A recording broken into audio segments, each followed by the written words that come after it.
हरियाणा सरकार द्वारा रोड पर होने वाले हादसों में कमी लाने के लिए शराब के ठेकों को लेकर नई पॉलिसी बनाई गई थी, जिसमें नेशनल और स्टेट हाईवे को लेकर कई प्रकार की गाइडलाइन जारी की गई थी। इस प्रकार की पॉलिसी में बताया गया था कि शहर के अंदर नगर निगम, नगर परिषद की सीमा क्षेत्र में शराब का ठेका खोला जा सकता है, लेकिन इस क्षेत्र के खत्म होने के बाद स्टेट हाईवे या नेशनल हाईवे पर शराब का कोई ठेका नहीं खोला जा सकता।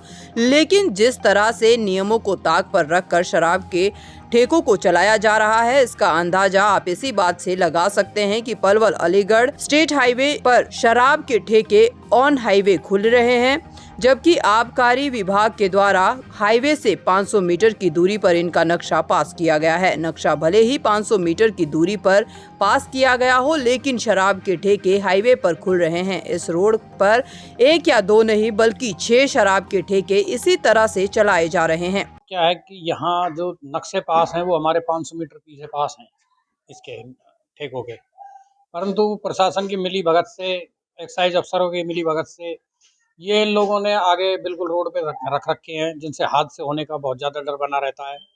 क्योंकि गाड़ियाँ आती हैं, आगे रुक जाती हैं इसके सामने, ठेकों के सामने, पीछे से स्पीड से गाड़ियाँ आती है, कई बार हादसे हो चुके हैं। पहले भी प्रशासन से इसमें एप्लीकेशन वगैरह दी गई थी। देखो जी, ये तो सारा जो प्रशासन है, यहाँ एक्साइज की जो अफसर हैं, उनके सबके संज्ञान में ये चीज़ है कि भाई ये पीछे होनी चाहिए। बट यहाँ इन लोगों ने अब क्या सेटिंग कर रखी है कि मंथली देते हैं या क्या उनका वो है, उसके बारे में तो कुछ पता नहीं है। बाकी सब कुछ उनके संज्ञान में है और उनके नज़रों के नीचे सारा काम चल रहा है। तो पहले भी शिकायत की गई थी? बिल्कुल बिल्कुल, इसके बारे में शिकायत की गई थी।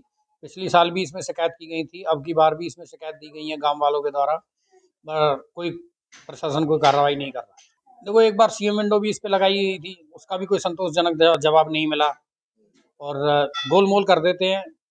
इसके बारे में अब आगे देखते हैं, कार्रवाई कर रहे हैं, जो कुछ होगा देखते हैं।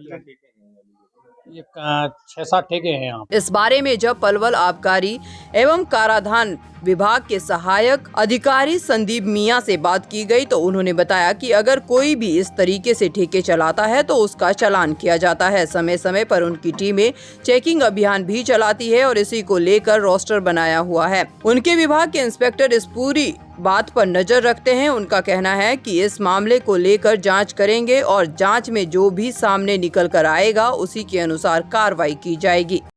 डिपार्टमेंट का एक पॉलिसी जो गाइडलाइन है उसी के अनुसार ही लाइसेंसी जो ग्रांट होते हैं बैंड, उसके लिए क्या है, साइट प्लान वो करता है, डिपॉजिट करवाता है कि इस लोकेशन पे मैं वो करूँगा, तो उसको हम फिर वेरीफाई करते हैं। अगर वो उस वेरिफिकेशन के दौरान वो वायलेशन मिलती है हमें कि एक्साइज रूल्स की या पॉलिसी की वायलेशन है और नेशनल हाईवे की, तो हम उसको अलाउड ही नहीं करते, उसको डिसअलाउड कर देते हैं उस चीज़ को, और फिर उसको नए सिरे से उससे प्लान मांगते हैं उससे, तो प्लान मांग के वो फिर अगर दोबारा अगर एज पर नॉर्म्स है तो ही हम उसको अलाउड करते हैं। उल्लंघन करने पे क्या कार्रवाई? नहीं, उल्लंघन करने पे क्या है, हम उनको ब्रीच केस भेजते हैं, डिसलोकेशन का ब्रीच केस भेजते हैं। अगर फिर वो हेड ऑफिस से डिसाइड होता है, जो पेनल्टी होता है वो पेनल्टी उससे रिकवर करते हैं और फिर उसको जो वापस ओरिजिनल जो एलोकेशन है उस पर उसी पे उसको भेजते हैं। ऐसा मेरी तो कोई डिपार्टमेंट की नॉलेज में नहीं है कि कोई भी अपनी लोकेशन है उससे हट कर कोई चला रहा है, और रोस्टर डिपार्टमेंट का रोस्टर बना हुआ है, हर इंस्पेक्टर की ड्यूटी लगी हुई है कि वो रेंडमली चेक करते रहते हैं। फिर भी कोई वायलेशन आती है तो मैं दोबारा इसमें अगर आप है तो चेक करवाएंगे।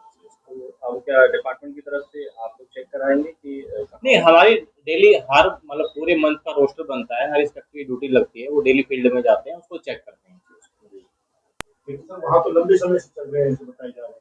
कहाँ पे चल रहे हैं? अलीगढ़ रोड पे आता है, ये दिल्ली वहीं से आता है, इस तरह वहीं पे। नहीं, अगर आप बात करते हैं स्टेट हाईवे की, ये रूल जो है नेशनल हाईवे के उस पे है, तो नेशनल हाईवे कोई भी अलाउ इस तरह से अलाउड नहीं है, और दोबारा भी अगर कोई इस तरह की शिकायत भी आती है तो भी चेक करवाते हैं। दैनिक सवेरा के लिए पलवल से गुरुदत्त गर्ग की रिपोर्ट।